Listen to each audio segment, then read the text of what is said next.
ഒരു സർപ്പക്കാവ് എന്ന് പറഞ്ഞാൽ പ്രപഞ്ചത്തിൻ്റെ സ്പന്ദമാണ് അവിടെ നിലനിൽക്കുന്നത്.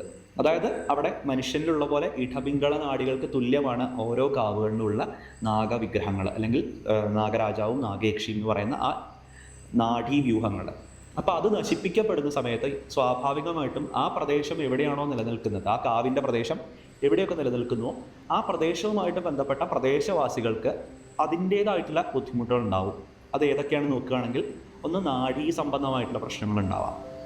രണ്ടാമത്തേത്, ഈ ഓരോ നാഗത്തിനെയും ശ്രദ്ധിച്ചാൽ, പാമ്പിനെയും ശ്രദ്ധിച്ചാൽ നമുക്ക് മനസ്സിലാക്കാൻ പറ്റുന്ന ഹെഡ് ഉണ്ട്, ടെയിലുണ്ട്, പിന്നെ ഒരു നടുക്കുള്ള ഭാഗമുണ്ട്. ഇതേപോലെ തന്നെയാണ് മനുഷ്യനിലുള്ള അല്ലെങ്കിൽ എല്ലാ ജീവജാലങ്ങളിലുള്ള സ്പേമിൻ്റെ ആകൃതി. അപ്പോൾ അതെന്ന് വെച്ചാൽ ഒരു തലമുറയെ കണക്ട് ചെയ്യുന്ന കാര്യങ്ങളാണ്. അപ്പോൾ നാഗത്തിനെ അല്ലെങ്കിൽ സർപ്പത്തിന് ബുദ്ധിമുട്ടുണ്ടാവുന്നില്ല, സർപ്പക്കാവുകൾ നശിപ്പിക്കപ്പെടുമ്പോൾ ഒരു തലമുറ തന്നെ അറ്റുപോകുന്നൊരു കാഴ്ച നമുക്കിവിടെ കാണാൻ പറ്റുന്നുണ്ട്.